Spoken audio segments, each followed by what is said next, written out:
आज आपण कोबी मंचुरियन बनवणार आहोत। इथे आपण कोबीचा किस करून घेणार आहोत।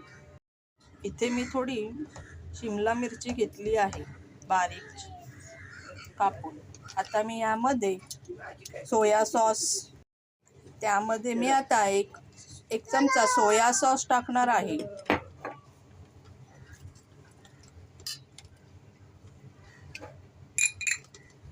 तसेच एक चमचा रेड चिली सॉस टाकणार आहे।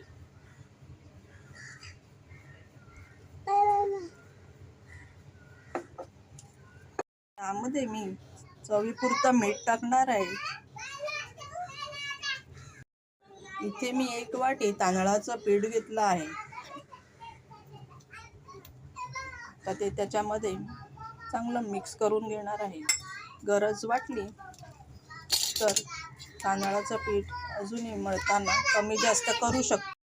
अशा प्रकारे पीठ मळून घ्यायचं आहे आणि मग त्याच्या कुरकुरीत भज्या करून घ्यायच्या आहेत। गरम करत ठेवलं आहे। आता त्याच्यामध्ये एक एक भजी तुकडे करून टाकणार आहे। अशा प्रकारे आपले कोबीचे मंचुरियन रेडी आहे। ते तुम्ही सॉस बरोबर खाऊ शकता। आवडलं असल्यास लाईक, शेअर, सबस्क्राईब करा।